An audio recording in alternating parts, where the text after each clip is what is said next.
Palavra da Verdade, com Hernandes Dias Lopes. Meus irmãos, nós vamos abrir a Palavra de Deus no Evangelho de Jesus Cristo, conforme o relato de Mateus. Mateus, capítulo 26, versos 36 a 46.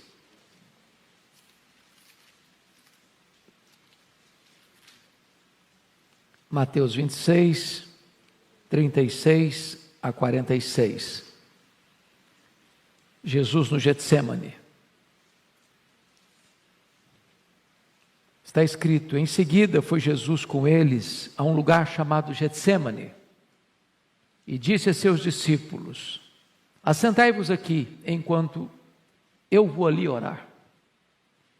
E levando consigo a Pedro e aos 2 filhos de Zebedeu, começou a entristecer-se e a angustiar-se. Então lhes disse: a minha alma está profundamente triste até a morte. Ficai aqui e vigiai comigo. Adiantando-se um pouco, prostrou-se sobre o seu rosto, orando e dizendo: meu Pai, se possível, passe de mim este cálice. Todavia, não seja como eu quero, e sim como tu queres. E voltando para os discípulos, achou-os dormindo, e disse a Pedro: então nem uma hora pudestes vós vigiar comigo? Vigiai e orai, para que não entreis em tentação. O espírito, na verdade, está pronto, mas a carne é fraca. Tornando a retirar-se, orou de novo, dizendo: meu Pai, se não é possível passar de mim este cálice sem que eu o beba, faça-se a tua vontade. E voltando, achou-os outra vez dormindo, porque os seus olhos estavam pesados. Deixando-os novamente, foi orar pela terceira vez, repetindo as mesmas palavras. Então voltou para os discípulos e lhes disse: ainda dormis e repousais? Eis que é chegada a hora, e o Filho do Homem está sendo entregue nas mãos dos pecadores. Levantai-vos, vamos! Eis que o traidor se aproxima.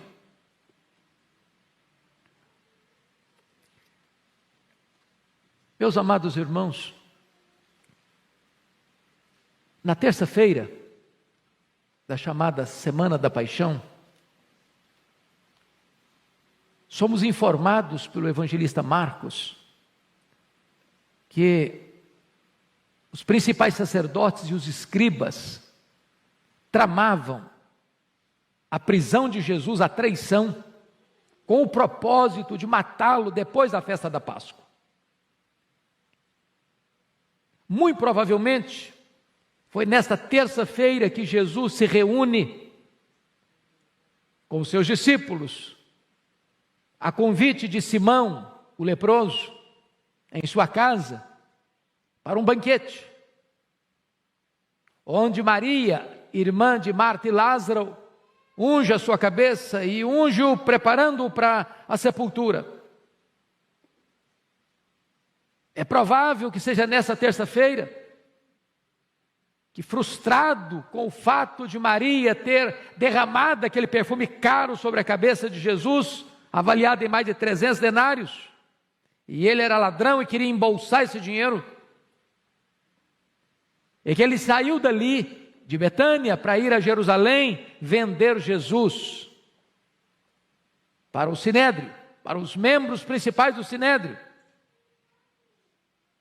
E então, na quinta-feira, Jesus no cenáculo se reúne com os seus discípulos para celebrar sua última Páscoa e transicionar a Páscoa judaica para a Santa Ceia, o sacramento da ceia.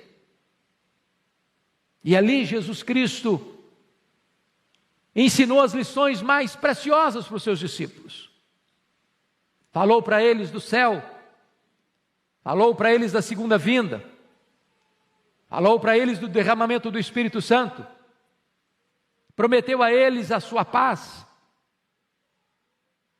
Ali o Senhor Jesus Cristo lavou os pés dos seus discípulos. E ali, no cenáculo, Satanás entrou em Judas, o traidor.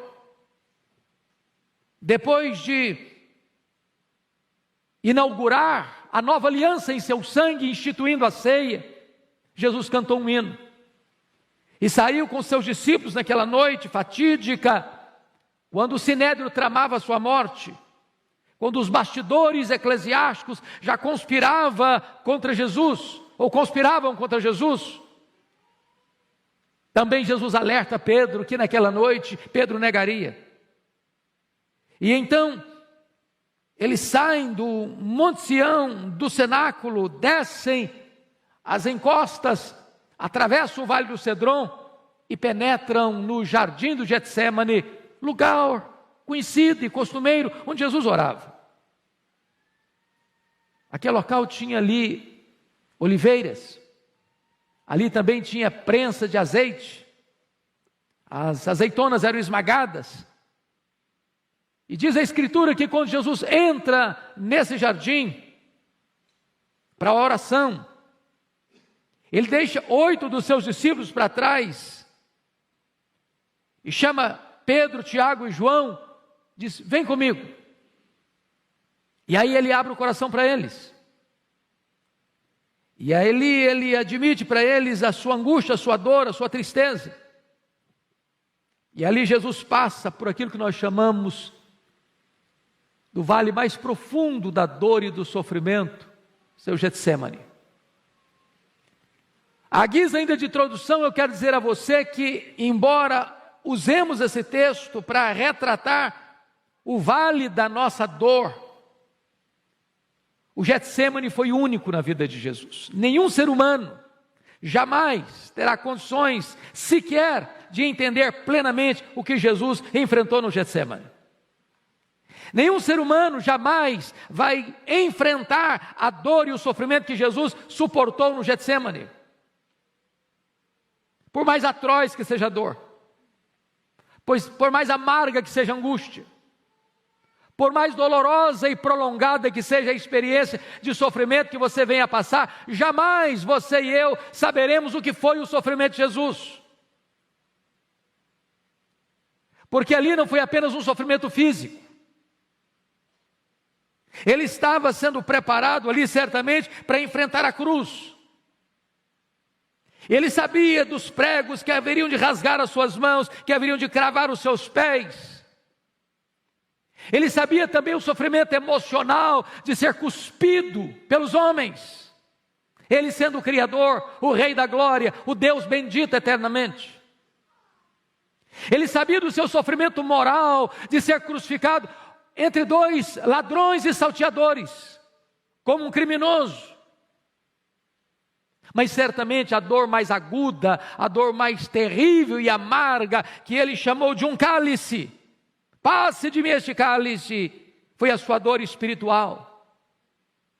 Foi entender que aquele cálice se tratava da terrível e profunda e justa ira de Deus, que devia cair sobre a sua, a minha, a nossa cabeça, e que Jesus toma gota a gota, sorvendo todo aquele cálice da ira de Deus, que devia cair sobre nós.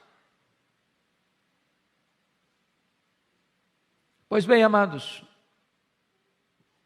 eu gostaria que você olhasse comigo que esta experiência de Jesus retrata para você e para mim hoje as provas que nós enfrentamos nos vales da vida, com essa diferença de proporção. Eu sei que 2020 parece que não acabou.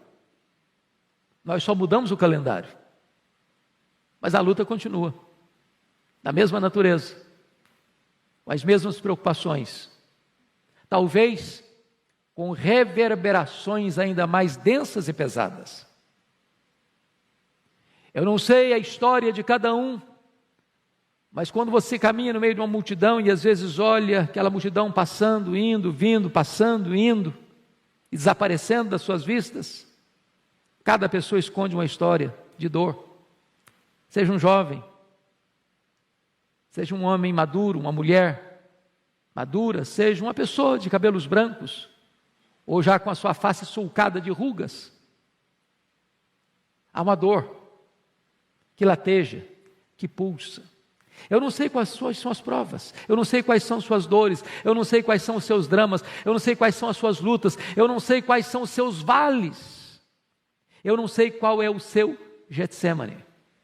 Mas eu queria hoje, à luz desse texto, olhar com você que tipo de provas nós enfrentamos nesse vale.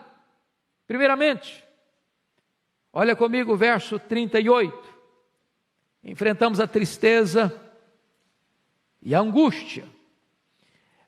Chama a sua atenção para o fato de que Jesus, ao entrar no Getsêmani, primeiro admite a sua angústia para si mesmo, no verso 37. E levando consigo a Pedro e aos 2 filhos de Zebedeu, começou a entristecer-se e angustiar-se. É aquela coisa pessoal, particular, do seu quarto fechado, que você não conta para ninguém. É aquele drama que você está vivendo, e só você e Deus sabem. Jesus começa a se angustiar. Ele não abriu o coração ainda. Ele está curtindo essa dor com ele mesmo. Mas em segundo lugar, olha comigo o verso 38. Ele admite a sua dor para os seus discípulos. Então lhes disse: a minha alma está profundamente triste até a morte. Ficai aqui e vigiai comigo.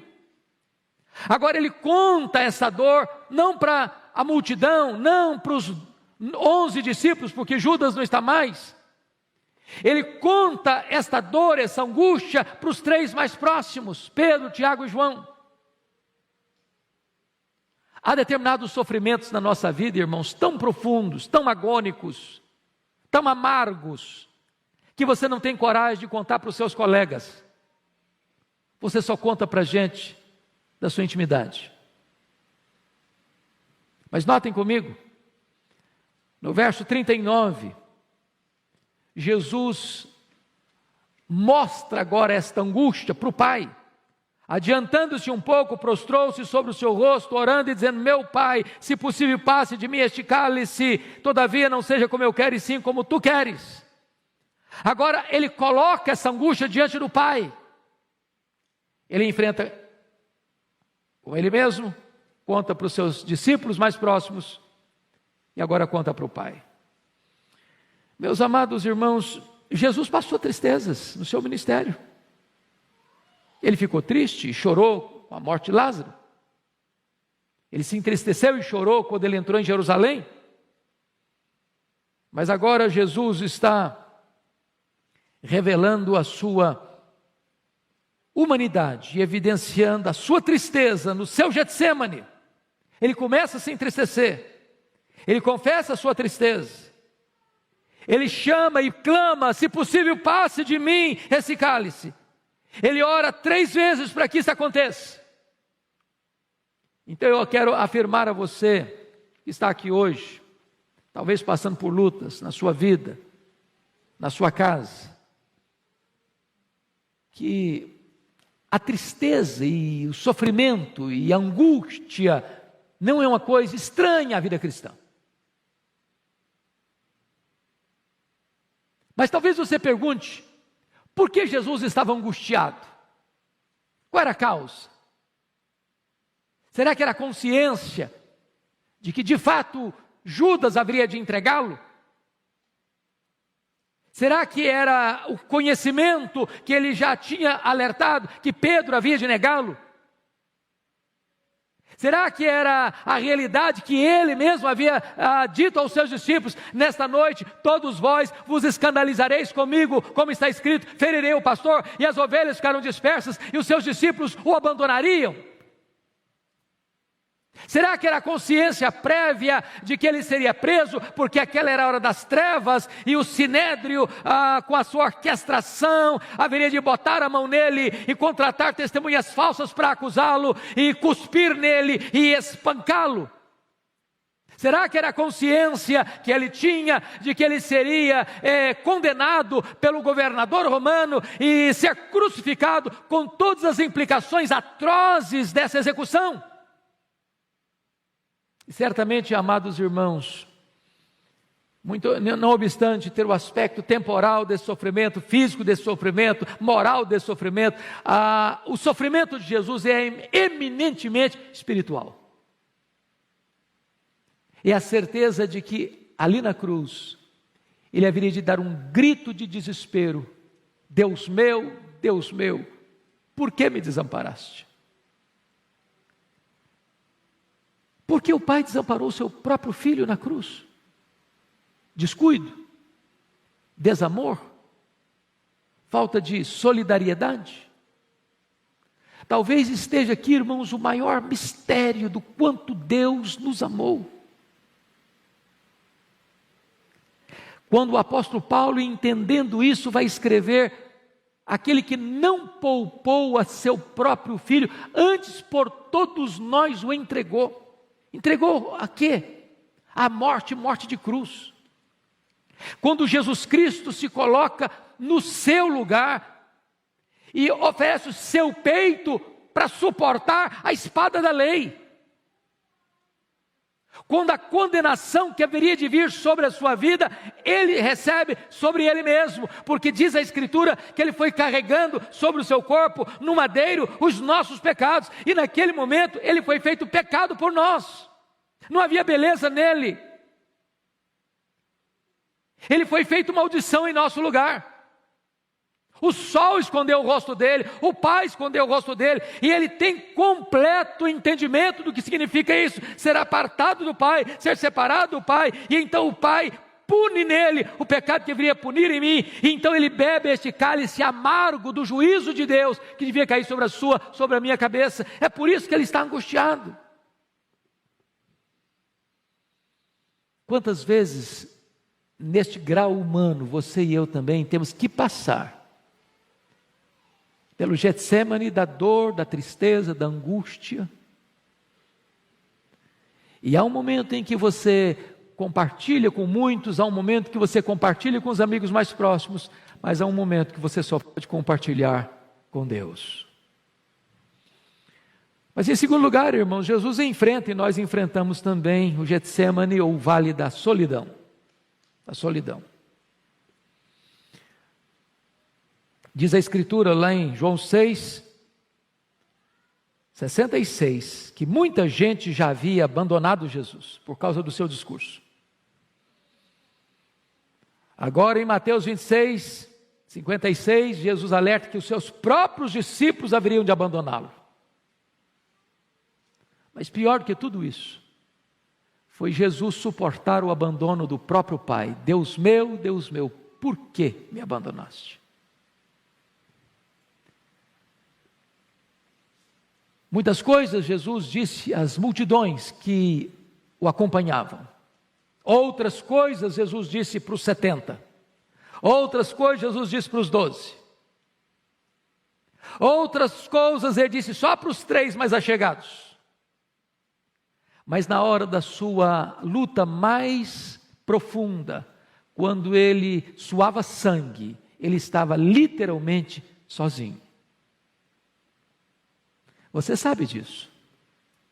As dores mais fortes que saltam e saltejam e pulam e pulsam na nossa alma são aquelas que nós as enfrentamos nas noites escuras da alma, sem falar para ninguém. Só Deus sabe, só Deus vê, só Deus sonda. É a solidão. Foi o que Paulo sentiu na masmorra mamertina, na antessala do martírio, quando eles todos me abandonaram. E ele disse ainda: na minha primeira defesa ninguém foi a meu favor. É aquele momento da solidão, e Jesus passou, e nós vamos passar também. Passar também. Mas notem comigo, amados, uma terceira coisa. Jesus enfrentou o vale, a prova, o Getsemane da ingratidão. Se você parar para imaginar que Jesus chama Judas Iscariotes como um apóstolo. Se você imaginar que Jesus capacita este homem, treina este homem para pregar, e ele prega. Se você imaginar que dentre os 12 que Jesus chama, a única pessoa que recebe um cargo de confiança foi Judas Iscariotes. Se você parar para imaginar que até mesmo na hora em que Jesus sabe que Judas é um ladrão, que Judas é do diabo, que Judas vai traí-lo, que Judas já o vendeu para o sinédrio, ainda Jesus lava os seus pés. Se você imaginar que quando Judas capitaneia a turba que vem armada até os dentes para prender Jesus como se ele fosse um perigoso criminoso, e Judas entra para liderar a turba, para dar a senha para que Jesus seja preso, deposita na face santa de Jesus o beijo traidor, e Jesus o chama de amigo.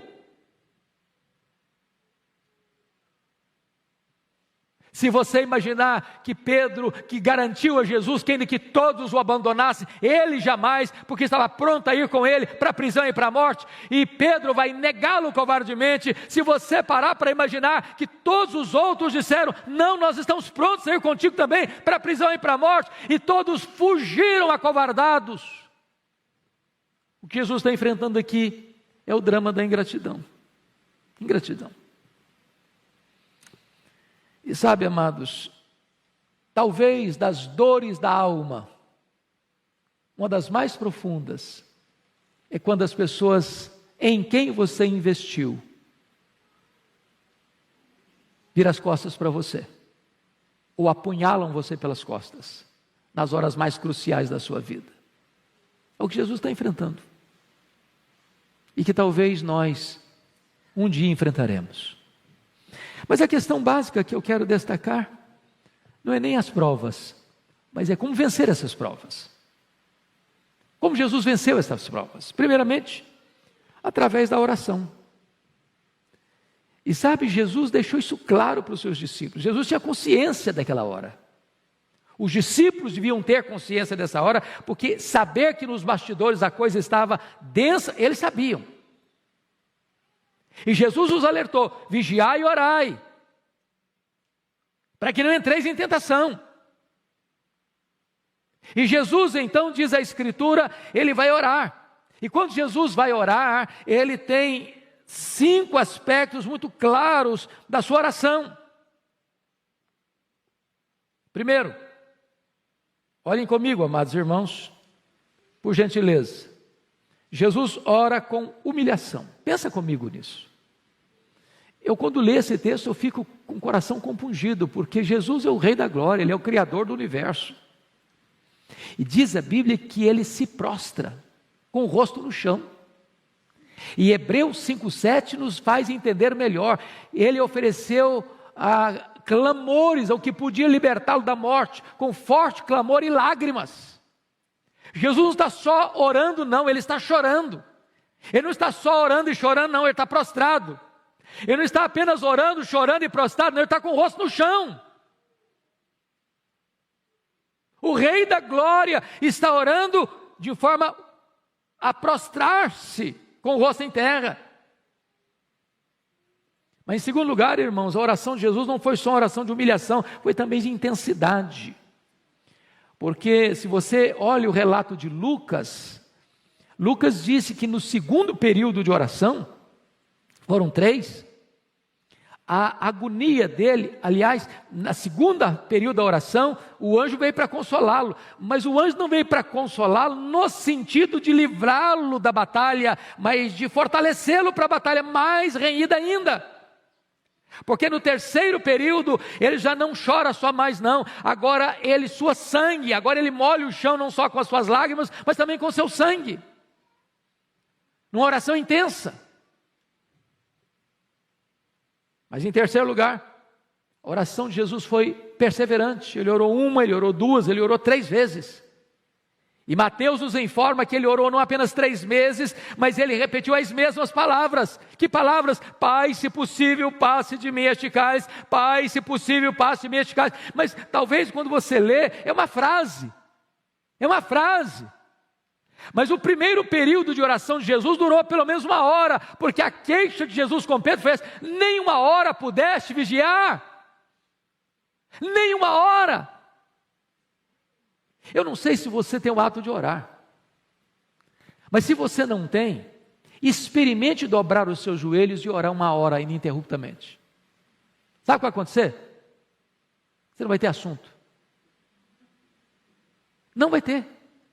Quem não tem o hábito de orar, ora 5 minutos, não tem mais nada para falar.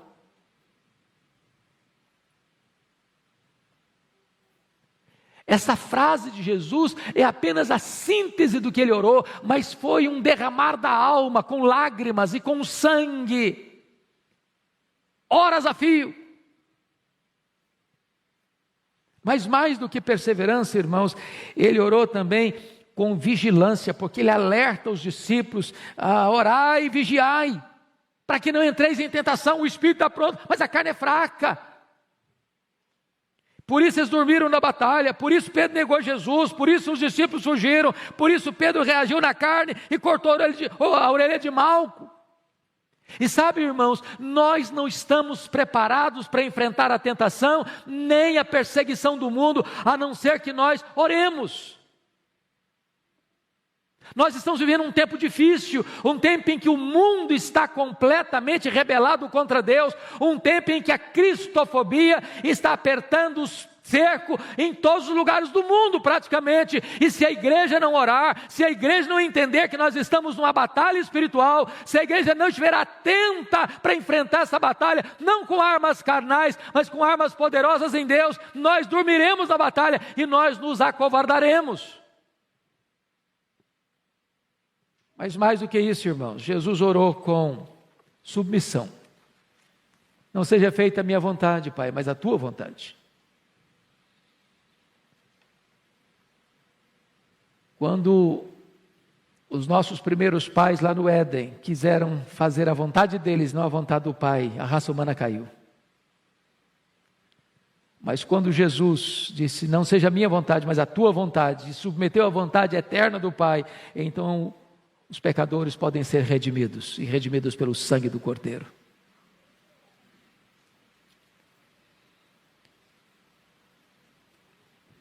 Como é que Jesus enfrentou este vale das provas? Em terceiro lugar, ele enfrenta, meus amados irmãos, com plena, profunda e segura confiança no Pai. É Marcos 14:36 que nos informa isso, que Jesus se dirigiu ao Pai chamando de Abba Pai. Só Marcos nos informa isso. E esta é uma expressão que poderia ser a mesma de um filho pequeno se dirigindo ao seu pai, dizendo papai.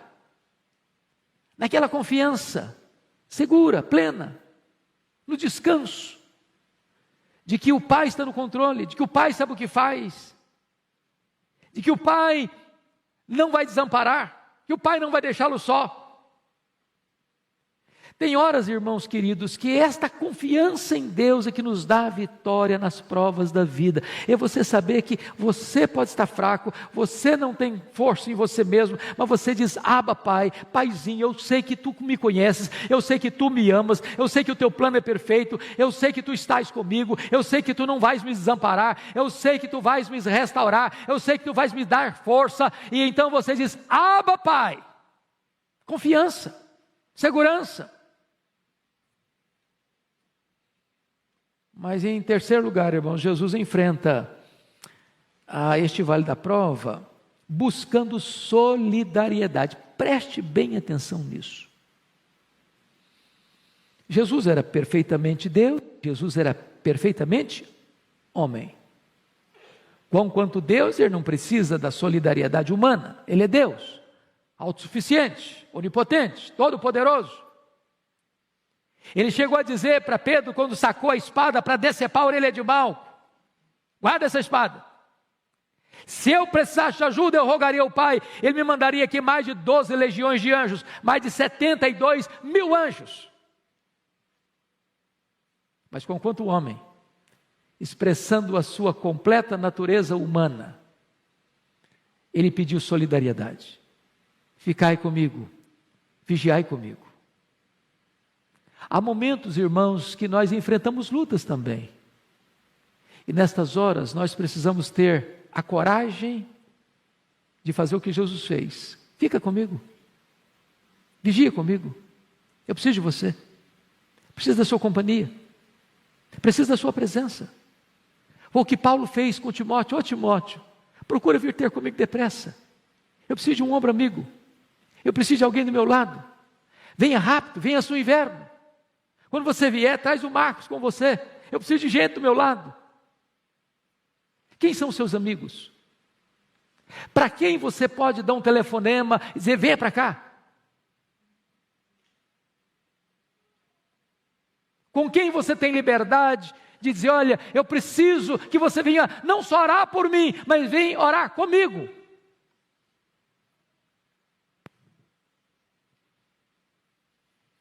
Pois bem, amados, mas Jesus enfrenta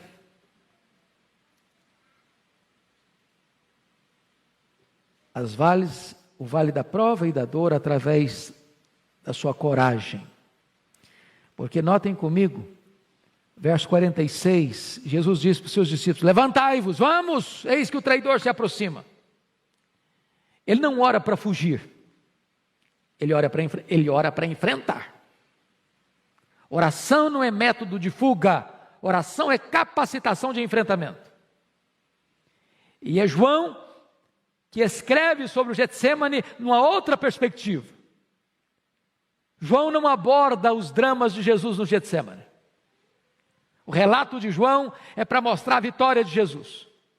Porque quando a turba está chegando, armada, com porretes, com espada, com soldados, com liderança do Sinédrio, com Judas capitaneando a turba, naquela noite trevosa, é Jesus quem se apresenta e pergunta, a quem buscais? Responderam, a Jesus o Nazareno, e Jesus sou eu, e caíram por terra. A hora que se levantaram, Jesus pergunta de novo, a quem buscais?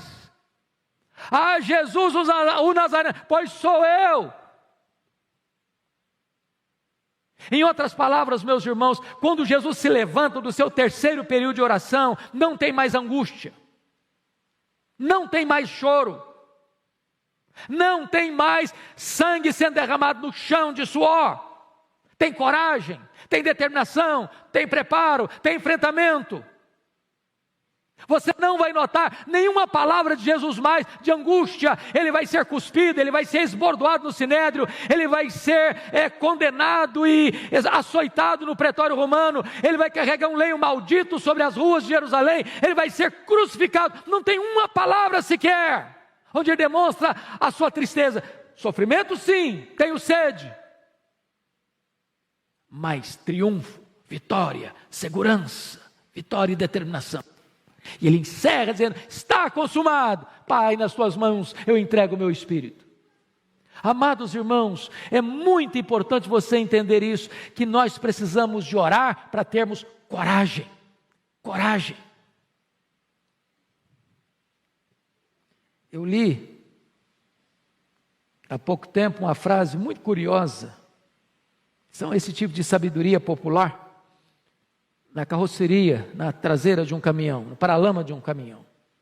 E a frase era essa: se correr, o bicho pega. Se ficar, o bicho come. Mas se orar, o bicho foge.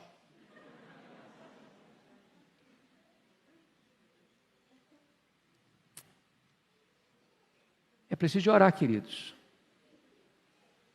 Eu não estou falando de uma oraçãozinha assim, relâmpago, na hora da refeição, nem aquela oração assim de quem já está mais dormindo que acordado. Senhor, até logo, boa noite, eu estou dormindo. Estou falando de batalha na oração.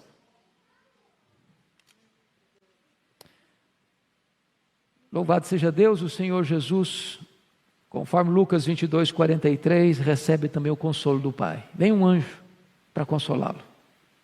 Eu quero dizer para você que se a luta é grande, se a prova é profunda, se o vale é escuro, se você está passando pela prova, se a sua família está passando pela prova, eu quero dizer a você que Deus é o Deus também que traz consolo. Ele enxuga as lágrimas, Ele apruma você, Ele anima você, Ele prepara você, Ele equipa você para enfrentar suas lutas. Você não está sozinho. Você é fraco, mas Deus é forte. Você não tem força, mas Ele fortalece os seus braços e adestra os seus braços para a batalha. Você não tem coragem, mas é Ele quem dá coragem para você. E mais tarde o Senhor derramou o seu Espírito, aqueles homens acovardados viraram gigantes. E esse mesmo Espírito que deu coragem àqueles homens lá, está entre nós, está dentro de nós, está sobre nós, e Ele vai nos capacitar a enfrentar os desafios de 2021, os desafios daqui para frente, em nome de Jesus. A igreja não ficará acovardada, a igreja não ficará intimidada, você não há de ficar intimidado em nome de Jesus. Haja luta, haja prova, seja física, seja financeira, seja moral, seja espiritual, seja familiar. Deus vai equipar você, Deus vai fortalecer você, Deus vai consolar você, e Deus já fez de você uma pessoa mais do que vencedora em Cristo Jesus, nosso Senhor.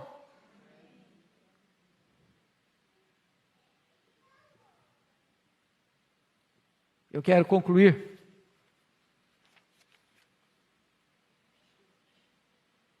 dizendo que Jesus entrou no Getsêmani profundamente triste, mas ele saiu do Getsêmani profundamente fortalecido, vitoriosamente fortalecido. Bastou uma palavra dele para os seus inimigos caírem por terra. E você, querido, como é que você tem enfrentado seus vales de provas? Como é que você tem enfrentado o seu Getsêmani? Hoje Deus quer nos fortalecer pela oração. Hoje Deus quer nos dar coragem. Hoje Deus quer nos dar a disposição e a humildade de dizer para alguém próximo de nós: olha, eu preciso que você fique comigo. Fica do meu lado, vigie comigo. E hoje Deus é poderoso para mandar não só um anjo, mas a própria terceira pessoa da Trindade, o Espírito Santo, como Supremo Consolador, que está em você, que habita em você, que transborda de você, para confortar sua alma, para enxugar suas lágrimas, para terapeutizar sua dor e para fortalecer você, para você ser corajoso e mais do que vencedor. Vamos ficar em pé, queridos, e vamos orar.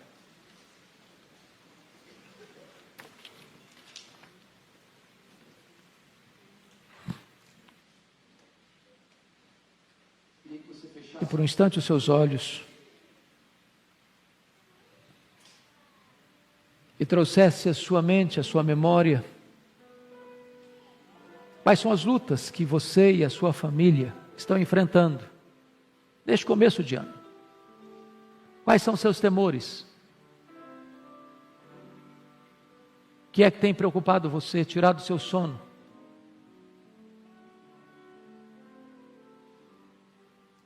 Quais são as batalhas que você tem travado no campo da sua mente? O que é que ronda a sua alma? Nas suas noites indormidas, nas suas madrugadas insones?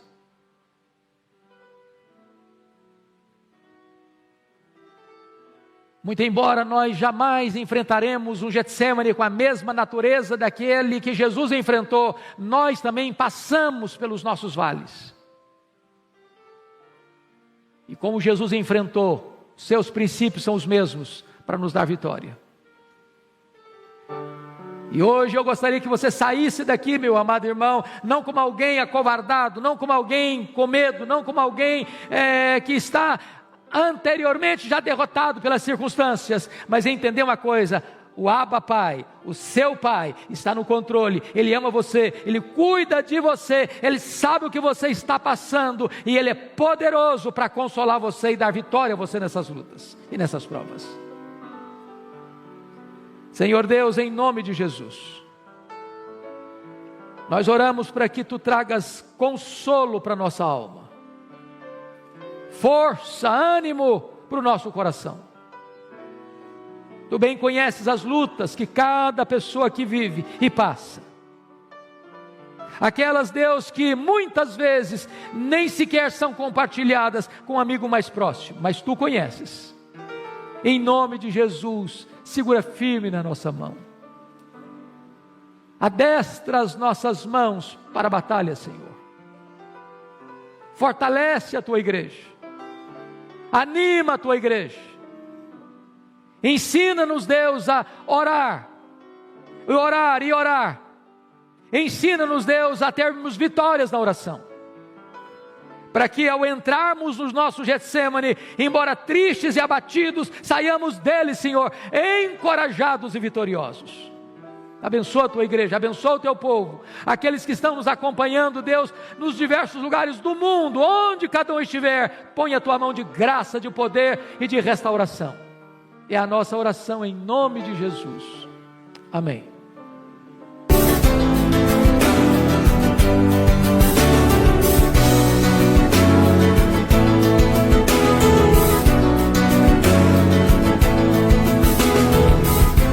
Palavra da Verdade, com Hernandes Dias Lopes.